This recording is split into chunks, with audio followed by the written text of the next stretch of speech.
The purpose of Wealth Talk is to educate, inform, and hopefully entertain you on the subject of building your wealth. Wealth Builders recommends you should always take independent financial, tax, or legal advice before making any decisions around your finances. Today's episode is brought to you by Wealth Builders Membership, a proven step-by-step process that helps you achieve financial security within 2 to 3 years. To find out more, head to wealthbuilders.co.uk/membership. Welcome to this week's episode of Wealth Talk. My name is Christian Rodwell, the Membership Director for Wealth Builders, joined today by our founder, Mr. Kevin Whelan. Hi, Kevin. Hi, Chris. Good to be with you again. Very interesting subject today. Yes. Some interesting things about creativity in property, I'm sure we'll get to. Indeed. Well, for regular listeners, you'll know we're all about the 7 pillars of wealth, and to really break free of the time for money trap, to enjoy the freedoms in life, you have to make assets work hard for you. And we refer to these assets, Kevin, as pillars. And we're looking at 2 specifically today, which is pillar number 2, pensions, and pillar number 4, property. Unusual bedfellows. Often I hear people saying pensions, property going together. No, it can't be done.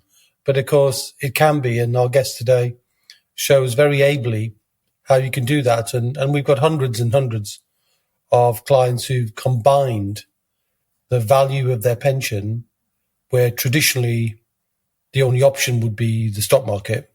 Nothing wrong with the stock market as an investment, but we know it's got some challenges in terms of it's difficult to get cash flow from. It's more often than not the recurring income that we talk so much about in wealth building is being paid out of your life, not received in to your life in terms of fees to the financial institutions and the advisory community. Anyway, so I think it's good when those people who take control of their pension and then they choose to invest in assets that they know more about. They invest more time in education about. They take some time to connect with other people about. So it's a more immersive experience if you can combine, get leverage on one asset, link it to another, if that's an asset that particularly appeals to you. So, and I think many people have done it, and not too many people do it better than our guest today, Rachel. That's right. Our guest today is Rachel Knight, the founder and CEO of TitleSplit.com. And Rachel's got lots to say. You can tell she's very knowledgeable, very, very excited about the subject of title split. So we'll head on to our interview now. And then, Kevin, you and I will be back for our normal debrief after. So let's head on to our interview today with Rachel Knight. Rachel, welcome back to Wealth Talk. How are you? I'm fine, thank you, Christian. How are you? Yeah, really good, thank you. It's been a good start to the year, I think, for both of us. Very busy, and we're going to hear more about that today. So for any of our listeners who perhaps haven't heard of you before, Rachel, tell us a little bit about yourself and your company. So my name's Rachel Knight. First and foremost, I'm going to call myself a property investor and landlord. So I've got a portfolio of residential properties, and I also have a SSAS portfolio of commercial properties. Kevin likes to laugh at because I always say it's the bank of SSAS. I love it. So SSAS has really been life-changing for us. So that's our property portfolio. And then my passion, my absolute passion is what's behind me on the wall, TitleSplit.com, which is my training company. And we are absolute specialists in training property developers, landlords, SSAS people who need to get into title splitting property. So taking freehold away from leasehold or splitting mixed use or commercial property. And that's what we do. We train people. We provide expert power teams for people. And it's a passion because we go really deep. It's not about high level. It's very process oriented, very detailed. And yeah, that's my passion. So I have the property side, which sort of is like we all have, I think, in our lives, the bit that's going to pay for the retirement one day. And, is there as there's no such thing as passive income, but it's a much easier income than the days I worked in the corporate world. And then obviously my passion is helping our clients through TitleSplit.com. Well, let me just pick up on that, Rachel, because probably some of our listeners now will still be 1 foot in the job, 1 foot in building up some asset income. How did you decide when it was the right time to sort of make that jump fully into property? So it's really weird because I've been talking to my team about this today for them to understand it. What I did is my other half persuaded me, my husband, Andy, he persuaded me to go to this property event in Nottingham because that's where we lived years ago in 2015, where it was with something with Martin Roberts. These people have gone now. They were called Tigrant at the time. And I went along with the view. I'd already got investment properties. I already bought some buy-to-lets with my bonuses in the corporate job because I had a corporate job, and I wasn't really thinking about income at the time. And when I went to this 2-hour event, I realised actually, you know what, you could replace all of your income with property income. And I was literally one of those, and it was quite embarrassing now when I think about it, one of those people running to the back of the room to buy the £1,500 worth of stuff.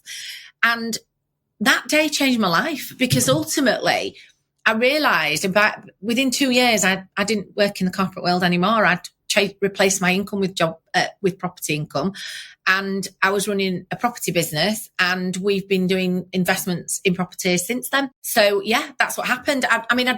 I'd always thought, like a lot of people, a lot of your listeners will have done this. When I was getting my bonuses in the corporate world each year, I'd put a deposit down on a buy-to-let and I'd buy one, but I was a little bit uneducated, didn't really know what I was doing, but I was just thinking, well, I don't want the income from them now because I'll just pay more tax on it, but I want them for my retirement pot. Obviously, I didn't know anything about the great opportunities we have for retirement with SAS and everything then. So that's what I did, started collecting properties, and then I found that it could replace everything, and it did. And that's it. Fast forward to today, we then got SAS, which is the icing on the cake for us. It's, that means we've got unencumbered property in there, and it's fabulous because we're in our 50s. So therefore that pot of money is not that far away for us when we want to decide to take it. No, it's always fascinating to hear what that sort of turning point, that catalyst is for people. And I suppose that's 10 years on now, right? Time goes so quickly. I know, 10 years on, but definitely the right decision. Andy, by the way, I have to say this, Andy was so reticent to do it. He was the one who dragged me along to it. And then he was like, no, we're not doing this. And I was like running to the back of the room. And actually nowadays, he said, because when he realised he could move his pension into SAS in his early 50s, he now, if you spoke to him, he'd be like, it's the best thing that ever happened to us. But at that time, he was the one saying, no, we're not doing it, So that's funny as well. I just ignored him and ran to the back of the room. I think it's the perfect partnership, isn't it? Which is why we love working with you, because title splitting and SAS pensions go so well together. But we'd better explain a little bit about both of these before we get into it. So SAS pension, let's start there. It's a business owner's pension, something that, many people never discover. And when they do, it's a massive aha light bulb moment, especially if you're a property investor, because it just unlocks so many opportunities, doesn't it? It does. So if I use our scenario, I had a corporate pension, a couple of pension pots. So, if you looked at my background, it's on LinkedIn. I worked for Experian, I worked for Equifax, I worked in the credit bureaus, had a director role. Andy had 30 years of final salary pension, non-contributory. And when we discovered SAS, which is a self-administered pension scheme. And because we're educated property investors, we realised we could do so much more with that money than leaving it with whatever the pensions we were investing in, and obviously depending on your risk profile, we're investing our money in. And we move that money across. And if I said to you, it's tripled our pension capability. So our the money we could take, we already had all right pensions, that inverted commas. But by the time we're just buying the building I'm sat in now, it will become the title split head office because we're buying it at the moment. It's just going into the SAS.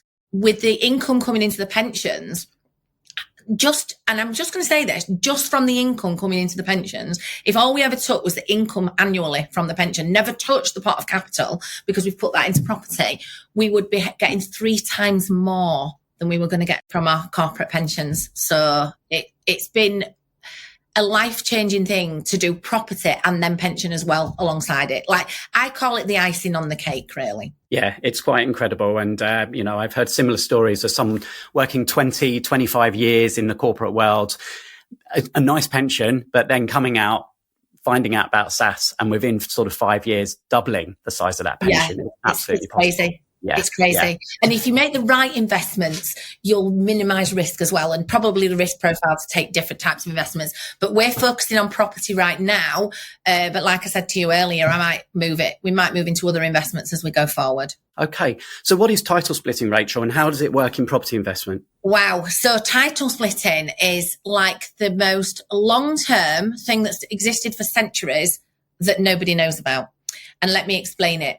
So typically, it's about taking a freehold of a property and breaking into lots of different either freeholds or leasehold properties, right? So I'm going to explain it with a block of apartments, okay? If you take a block of apartments, that today, by the banks and by the industry, is known as a multi-unit freehold block. And that apartment block, landlords generally own them on one freehold. Okay, so they never split them. They keep them on one freehold. And that freehold is then when they go to sell them, they sell the whole thing. So it might have 5 apartments on one freehold. They'll sell the whole thing to another landlord. Okay. Now, like many things in life, and actually we can talk about commercial property in the same way.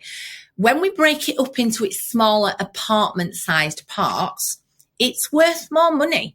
So the cost, the value of the part is greater than the whole, right? And why that is because it's how our banking system values property.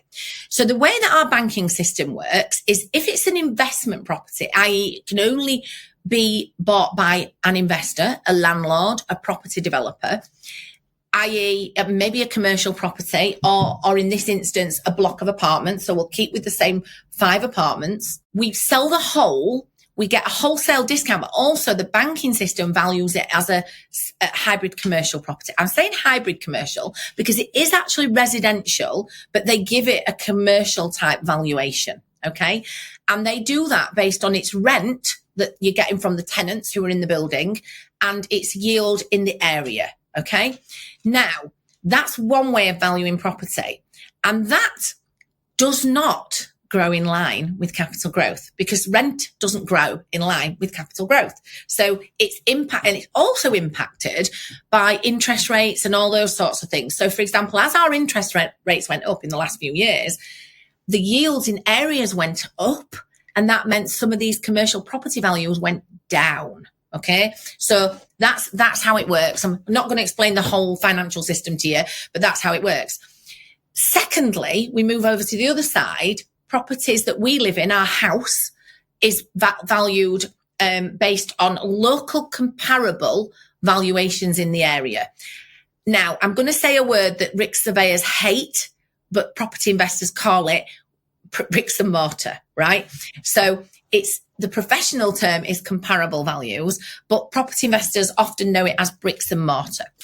So this is bricks and mortar valuations. Now, in title splitting residential property, that's generally 25 to 35% higher than the commercial valuation.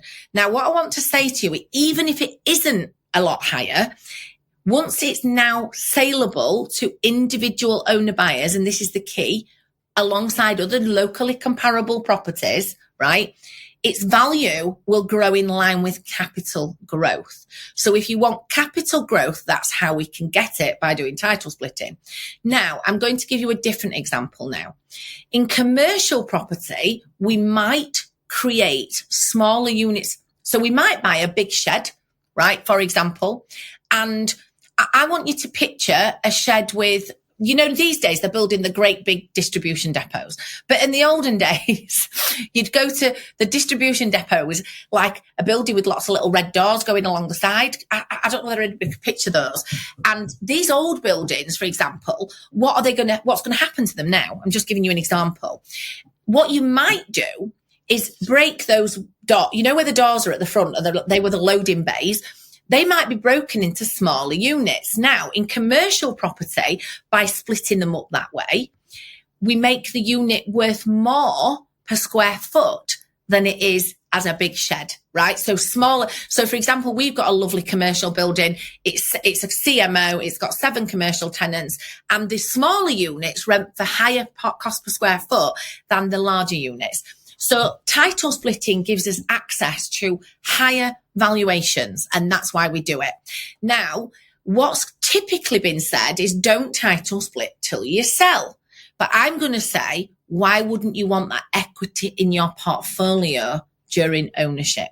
Because when you sell, you will have to sell the block to another landlord. So you need to title split early and decisively to make this work and get to the extra capital or higher commercial values. So am I right to think that this is something that only a more experienced investor should be looking at? You are. We tend to work with people who've already got some property or they've been educated. We do have beginner education, but our focus is about helping people to title split. For example, we help investors to title split commercial property away from residential. We call this mixed use property. And I mean, for people who are looking at properties out there, you'll see there's a lot of mixed use property on the market. It tended to be a shop downstairs with flats above, or even a shop with offices above that could be turned into flats. Okay. And some of that can be done under permitted development, which is a whole different thing to talk about. But literally what we do is we teach the property investors to split it away as they buy. So for example, we could have the commercial property going into one company, maybe a SAS, or maybe one company, and the residential property being split off as individual apartments so that we can get those additional valuations on top, the 25 to 35% capital uplift. Now, I've seen some of the events you've been running this year, Rachel, packed house as usual. And I know Kevin is a firm favourite as well with your he your comes members. along and talks at our events. Yeah. So some of the things that you do at those events, I know people throw deals at you and you put your brain to work and start analysing and figuring out how they can split things up. And you know, if a SAS is suitable, then how to put that into the SAS as well. Have you got any examples you can think of which might be good to share? I've got a lovely one. So I do get, it was something I was talking to you about. I get people come along. So at our Dream Clients event, which is sort of our client event. So once you're a client of ours, you get to join our community. And what happens is you come along and we analyse live deals. And this is a live deal that I thought, because you guys are so involved with SAS, it would be nice to give you an example that involves SAS. Okay. So I need you readers now, or your listeners now, to get a pen, because I am going to throw some numbers at you, and you might need to think about it afterwards or listen again, because, you know, when some people love numbers and some people hate numbers. So we met a landlord, okay, who came to our training because he realized he had a block and he didn't know what to do with it. And he also realized that this was a really good opportunity for the future. Now, he'd just got a SAS. He just set up his SAS and he had £100,000 in his SAS. So it wasn't a massive pot of money, but he was a landlord and he had other assets. Okay.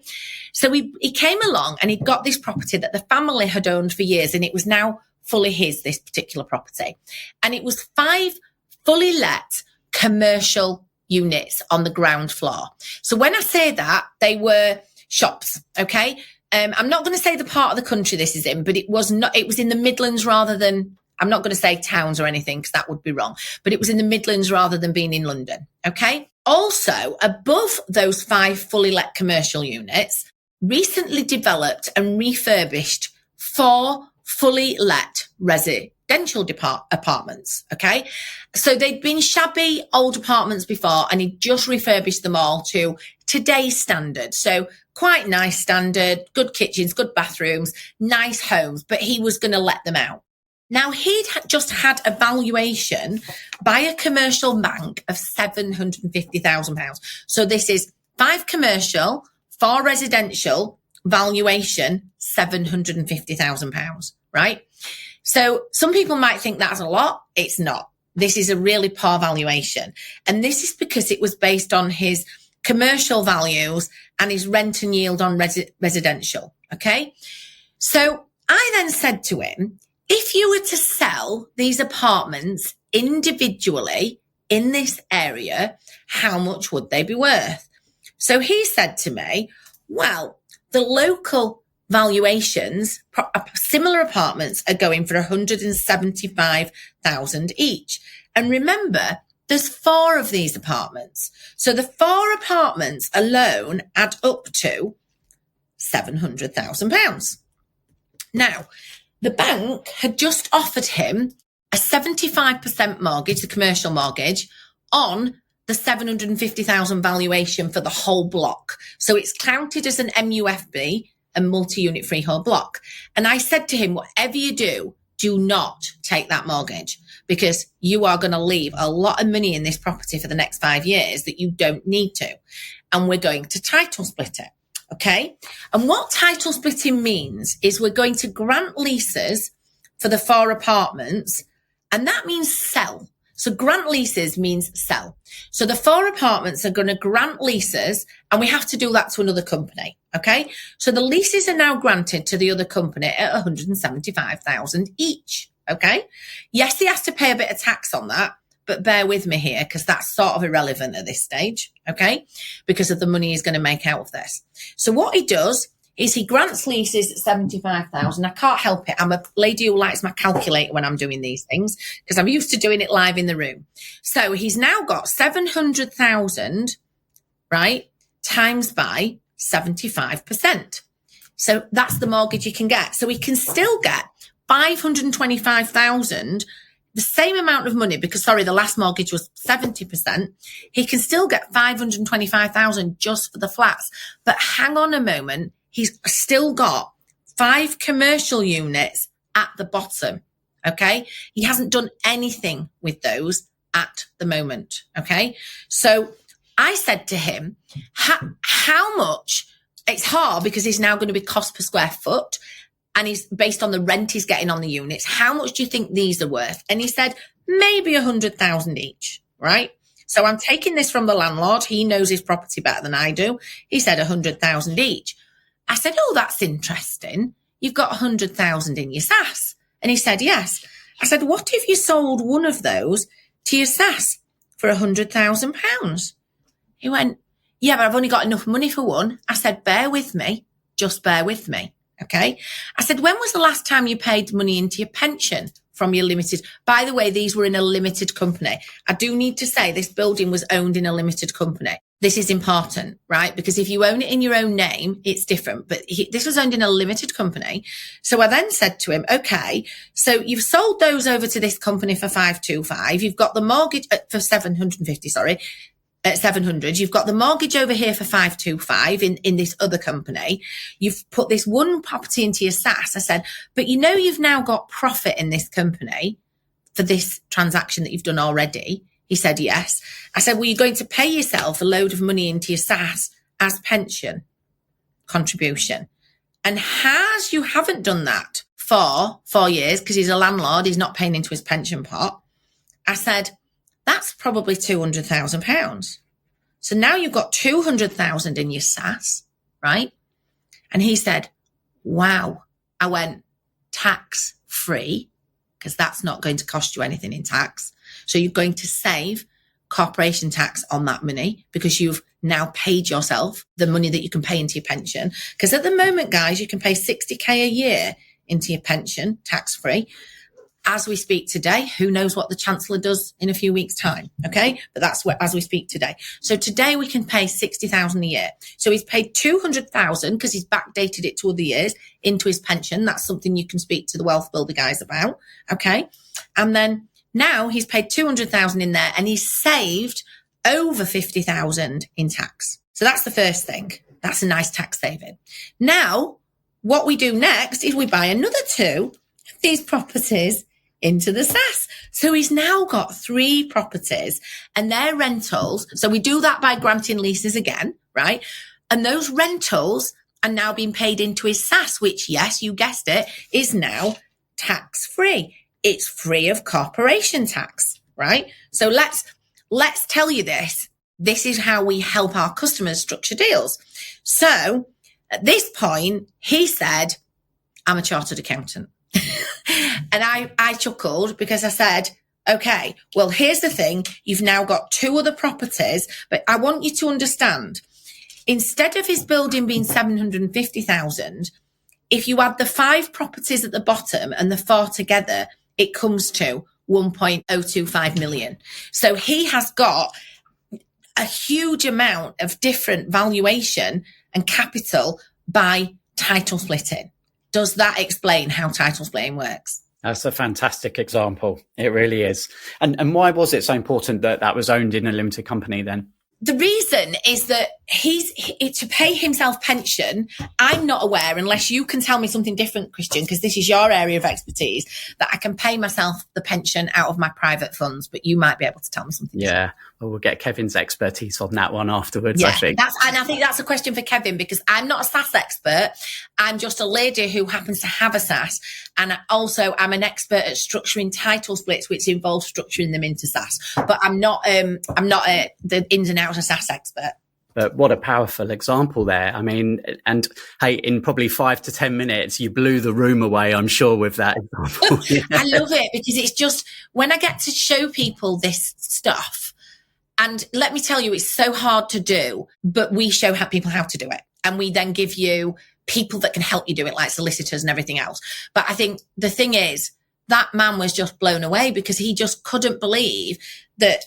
And the thing is, that's why we specialize so much in one thing, because this has got many facets to it, and putting SAS alongside it just gives it, like, it's the holy grail. It's the icing on the cake. It's amazing. So you mentioned tax in that example. So let's talk about this. Been some changes recently, right? Oh, how's this impacting things then, Rachel? It's impacting all property investors. So one of the really scary things, so we're sat in February 2025 now. In October 2024 and June 2024, there were some tax changes that were implemented for SDLT, stamp duty land tax, by HMRC, particularly by the Labour government. And let's be fair, I go every single time I walk into my training room with a room full of property investors, I ask this jokey question: who voted Labour? And nobody puts their hand up in my room. So I'm not getting political, but property investors particularly know that we're at the end of the stick in terms of the beating that tax is going to give, as our business owners, with the recent changes in NI.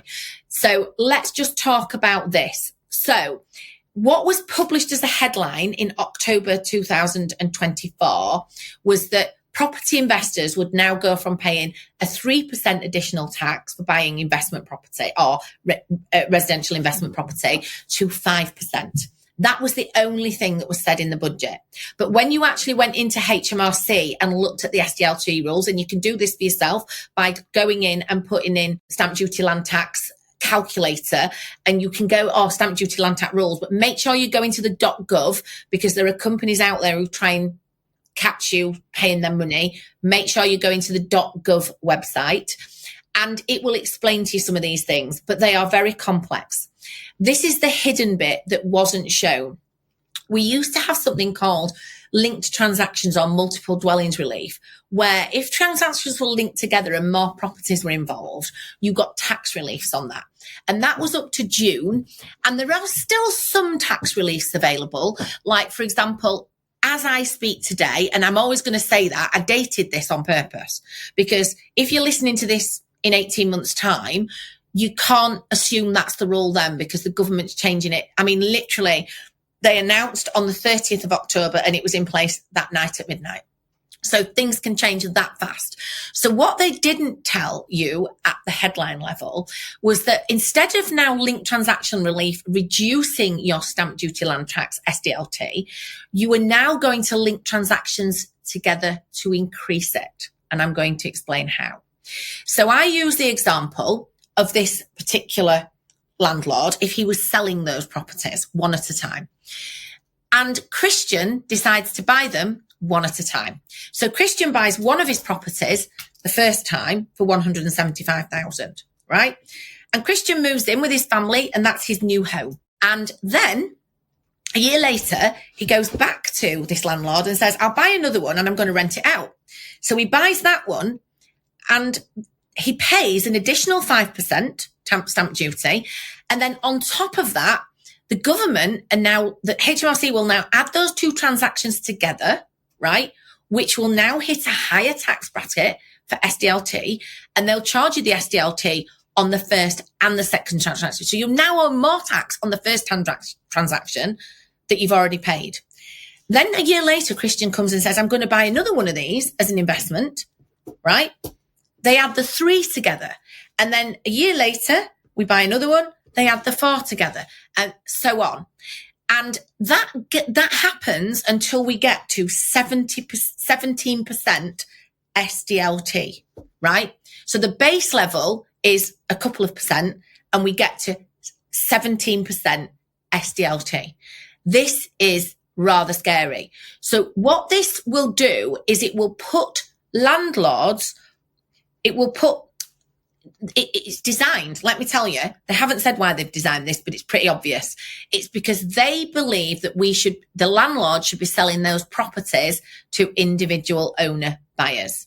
Now, we know that's flawed, and I'm going to say it's flawed because that's assuming that everybody who rents a property can afford to buy a property, and that simply isn't the case. Okay, so all renters either don't want to buy or cannot afford to buy. Now, a way to get around this is to buy a company. But when you buy a company, you buy liabilities. So I'm just going to say, I'm not going to say this is the way to get around it. I would absolutely tell my clients that due diligence on this, because when you buy a property, you buy a property. When you buy a company, you buy the liabilities of the company, right?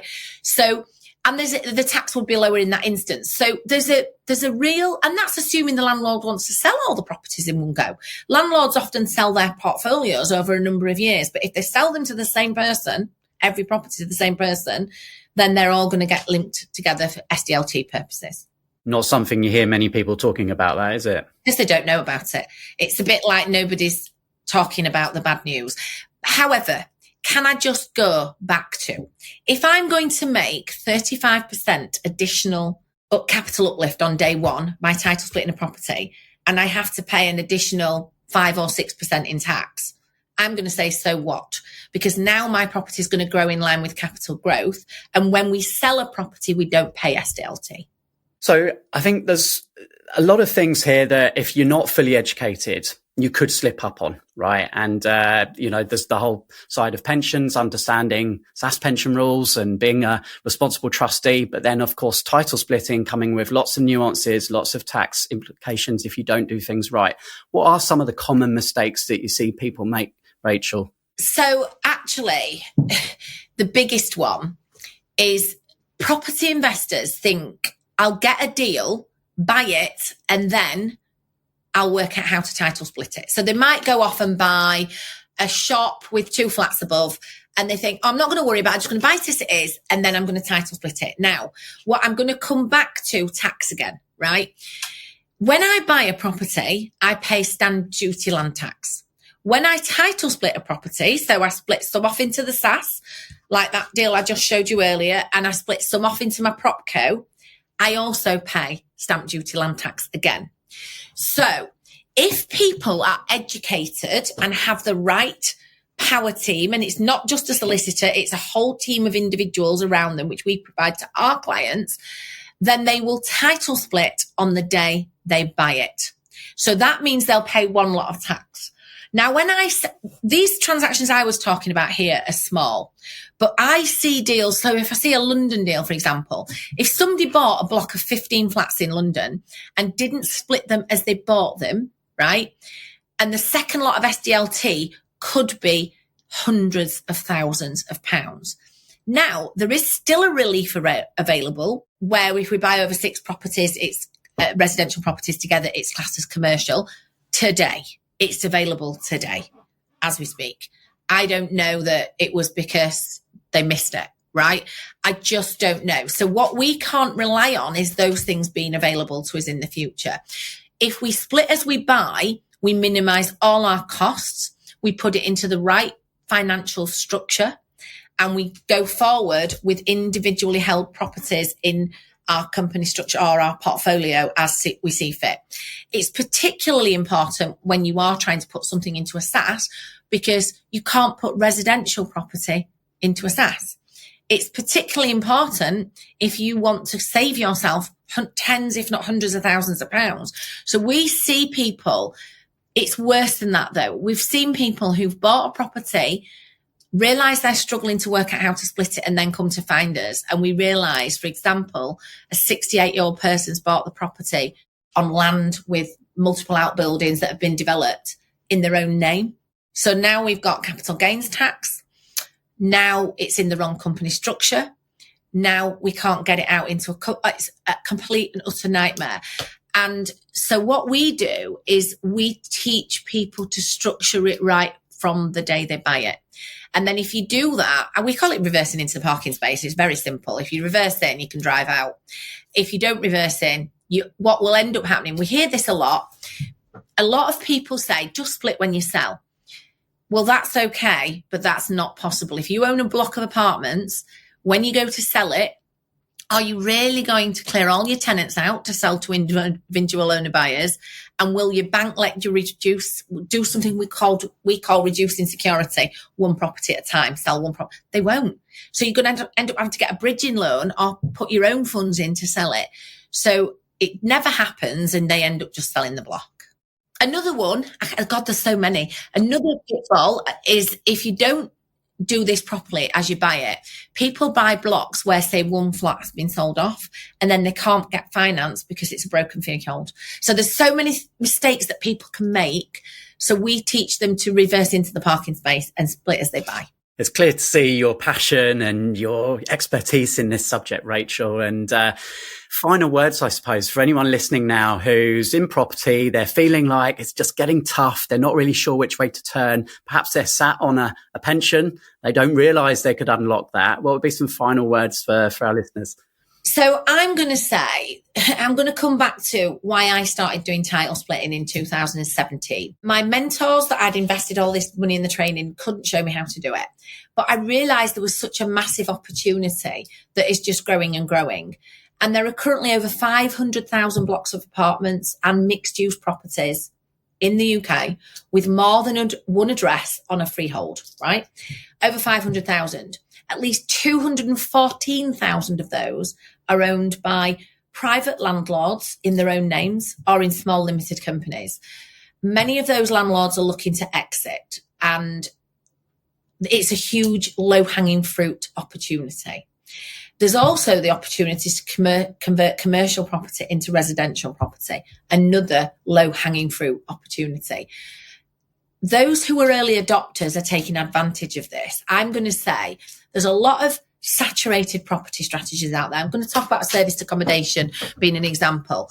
In some areas, I've read recently that I love Cornwall, for example. I absolutely love Cornwall. But we had a bit of a rush on serviced accommodation during the pandemic of COVID. And what's happening now is people are going back abroad. So those properties are now having voids. So the and the tax regime is changing. So those properties are also feeling much higher tax rates, the people who own them in their own names. And they're trying to sell them. So there's a glut of properties coming onto the market. So there's strategies like that are more problematic in some areas, not in all areas. Some areas are still thriving. So I'm not saying it's all doom and gloom.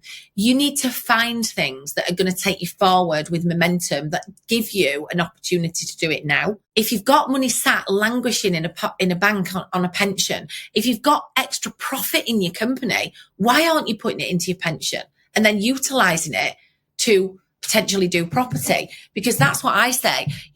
I speak to business owners all the time who don't realise they've got excess profit in the company, but they're not paying the maximum contribution into the pension. They just don't understand that that's what they should be doing. And so, these things are there to help you change your life in the future. And I think education is key, working with people who help you to understand how to do things, like with Wealth Builders and like with us at titlesplit.com. Been great, as always, speaking with you today, Rachel. Where should people go if they want to find out a little bit more? So we have, you can go to Wealth Builders, and we are a partner of Wealth Builders, and we've got free webinars on Wealth Builders in there. So I'm actually going to say, go to Wealth Builders, look on their partner page, see us there. We do have a website as well, but I say go to Wealth Builders because actually savvy investors are investing in their education and are investing on learning how to do things properly. And I see a lot of things out there going, oh, don't pay for education. Well, why? If it's going to do what it's going to give you the future that you need. If you're going to invest your SSAS in something, go and find out how to invest it properly. If you're going to invest your pension, And if you're going to do property, make sure you're doing it properly, because getting mistakes costs you hundreds of thousands of pounds. Thanks so much, Rachel. Thank you, Christian. Okay. Always good to speak to Rachel, and she talked about some interesting things there, Kevin. I think we can pull apart some of those in just a moment. And I'll just say there was a lot of mention of tax there. And as we say at the beginning of the podcast, Kevin, you know, you must get your own professional advice when it comes to these things. I think it's really important that as you build wealth, you know, you're always going to have the pervasive tax, which is going to apply everywhere. And property in particular is an interesting one, because wherever you look, governments try and intercede and get involved with trying to tax property, often with good consequences in terms of revenue, but interesting consequences in terms of creativity. And smart people are always creative. You know, you don't just accept things, you react positively to things. So while you might not be a tax expert, you need to pay attention to tax. I don't know if you've ever been to Peru. I know you tend to go to far-flung places, Chris. Apparently in Peru, the taxation of property there is actually based on the number of complete floors you have in your building. Smart people, what do? They build an absolutely amazing ground floor, and then they build up, but they don't quite finish the other floors. You know, so they leave something that means it's not complete to minimize tax. All sorts of interesting things when it comes to taxation and property. And Rachel's creativity is outstanding. I don't know anybody better than Rachel at being able to turn and create value from something that looks like it should be valued at one figure, but a bit of legal work and a bit of creativity applied and then enacted upon gives you a much higher value, both in terms of capital value and cash flow as well. And I think she demonstrated that ably with examples today. Yeah, she certainly did. And I'd certainly want you on my quiz team, Kev, if it came to it with all of those facts there. Well, if you ever find yourself on Who Wants to Be a Millionaire? Then just up me down if you phone a friend, right? Yeah. So Rachel, of course, the expert in title splits and did give us some really good examples of the possibilities and the opportunities that are out there. You know, mentioned there's 500,000 properties in the UK that are just ready for title splitting. However, the other side that we were talking about was leveraging your pension. And the example mentioned one of her clients who perhaps wasn't aware that he could go back several years, and if he hadn't used up his full pension contributions, then he could almost kind of mop those up, and that allowed him to purchase all of his units there, all of his commercial units, and because they were inside the SSAS, there was no tax to pay, and there was no corporation tax to pay on the profits. But it's more than that, Chris. Think about this. If you put money into your pension, and for the first time ever, perhaps you can get excited about pensions. And certainly SSAS does that. I'm a SSAS holder, as you know, and I'm very excited about that. And if you want to buy property, the government's going to give you 25% tax back.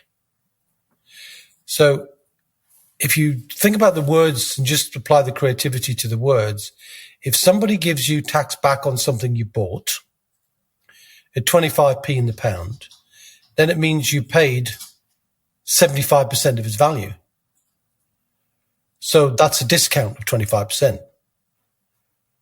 Why wouldn't you think about that and get a discount on buying property of 25p in the pound? So instead of the government taxing you, like the examples I gave in fun, they're actually giving you tax back in order to buy them. I mean, it is crazy. And it's not a loophole. It's not a scam. It's just normal stuff that smart people do with their pensions, where they can build assets that can create much more. It's not just you buy an asset like a stock market fund and the fund goes up or it goes down. You're actually adding your own intellect, your own relationships, your own education to create more value. And you compound that with the tax relief you get. And you can compound that with pooling money together with other people, because there's those who know about SSAS realize you can actually combine your money with your spouse's money or business partner's money or life partner's money or other people's money. And the more you can do that, the more money you've got available. And the more money you've got available, the more deals you can do. So I think there's some smart things going on in Rachel's community. I must tell you a story, Chris, about Rachel. If you've ever met her in person, I mean, she's a wonderful, larger-than-life character, and she invited me to speak at one of her events. And for the first time in my life, somebody had written the word SSAS on a flip chart. They'd had a meeting, and they were talking about stuff as their group, and I came in later in the afternoon.